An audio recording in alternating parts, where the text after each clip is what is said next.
ओम गंग गणपते नमः। आप सभी का आपके अपने चैनल पर बहुत बहुत स्वागत है।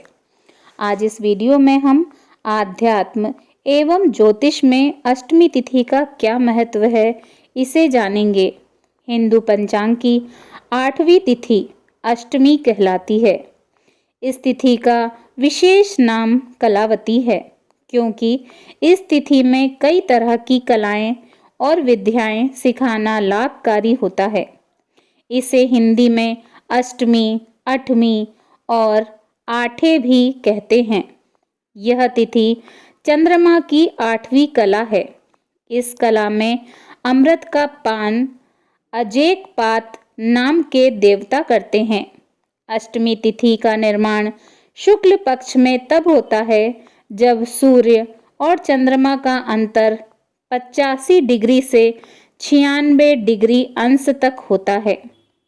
वहीं कृष्ण पक्ष में अष्टमी तिथि का निर्माण सूर्य और चंद्रमा का अंतर 265 से 276 डिग्री अंश तक होता है। अष्टमी तिथि के स्वामी भगवान शिव जी माने गए हैं, लेकिन अष्टमी तिथि देवी दुर्गा की शक्ति के लिए भी बहुत महत्वपूर्ण है। जीवन जीने की शक्ति और परेशानियों से लड़ने के लिए इस तिथि में जन्मे जातकों को भगवान शिव जी और माता दुर्गा जी की पूजा अवश्य करनी चाहिए।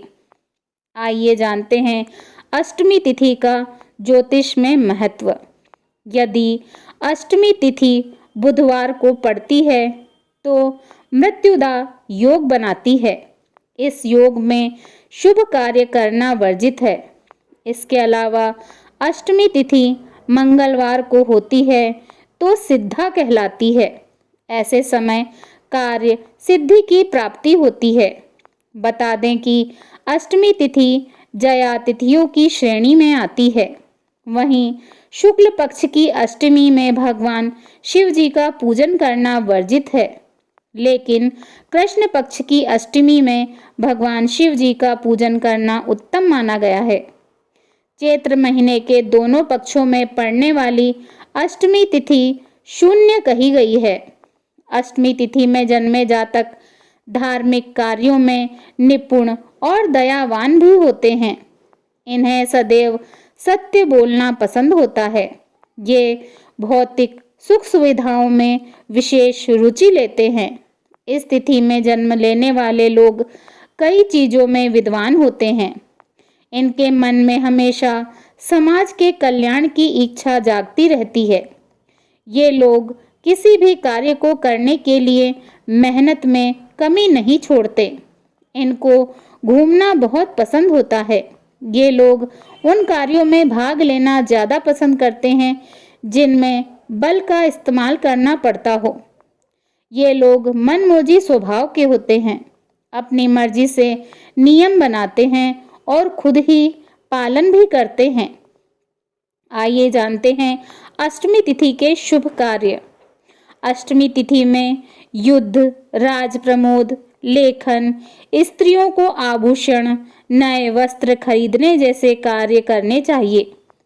मान्यता है कि इस तिथि में अभिनय, नृत्य, गायन कला सीखने के लिए प्रवेश लेना भी शुभ होता है। इस तिथि में आप वास्तु कर्म, घर बनवाना, शस्त्र बनवाने जैसे कार्य प्रारंभ कर सकते हैं। इसके अलावा किसी भी पक्ष की अष्टमी तिथि में नारियल नहीं खाना चाहिए।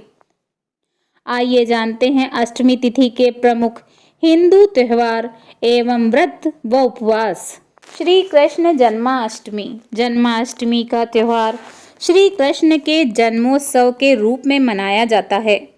मथुरा नगरी में असुर राज कंस के कारागृह में देवकी की 8वीं संतान के रूप में भगवान श्री कृष्ण भाद्रपद कृष्ण पक्ष की अष्टमी को पैदा हुए। उनके जन्म के समय आधी रात थी। चंद्रमा उदय हो रहा था और उस समय रोहिणी नक्षत्र भी था। इसीलिए इस दिन को प्रतिवर्ष कृष्ण जन्मोत्सव के रूप में मनाया जाता है। अहोई अष्टमी। अहोई अष्टमी का व्रत कार्तिक मास के कृष्ण पक्ष की अष्टमी को आता है। इस दिन अहोई माता के पूजन का विधान है। इस तिथि पर महिलाएं पुत्र प्राप्ति और संतान सुख के लिए व्रत रखती हैं और शाम के वक्त तारे देखकर उपवास तोड़ा जाता है। शीतला अष्टमी। चैत्र माह के कृष्ण पक्ष की अष्टमी तिथि को शीतला अष्टमी मनाई जाती है। इस तिथि पर शीतला माता की पूजा की जाती है, जिससे चिकन पॉक्स और चेचक जैसे रोग दूर रहें। इस दिन बासी भोजन किया जाता है। दुर्गा अष्टमी। नवरात्र में अष्टमी के दिन देवी दुर्गा की 8वीं शक्ति माता महागौरी का पूजन किया जाता है। इस दिन घरों में कन्या भोज भी कराया जाता है। सीता अष्टमी। फागुन माह के कृष्ण पक्ष की अष्टमी तिथि को सीता अष्टमी का पर्व मनाया जाता है। इस दिन धरती पर माता सीता का जन्म हुआ था। इस दिन विवाहित महिलाएं अपनी पति की लंबी आयु के लिए और अविवाहित कन्याएं मनोवांछित वर की प्राप्ति के लिए यह व्रत रखती हैं। राधा अष्टमी। भाद्रपद माह की शुक्ल पक्ष की अष्टमी को राधा अष्टमी का पर्व मनाया जाता है। मान्यता है कि इस दिन राधा जी का जन्म हुआ था। इस तिथि पर राधा रानी जी की पूजा की जाती है। इस दिन व्रत करने से आपको राधा रानी के साथ भगवान श्री कृष्ण जी की कृपा भी प्राप्त होती है। अगर आप सभी को यह जानकारी पसंद आई हो तो प्लीज़ वीडियो को लाइक करें, शेयर करें और मेरे चैनल को सब्सक्राइब करें। धन्यवाद। जय श्री राधे कृष्णा।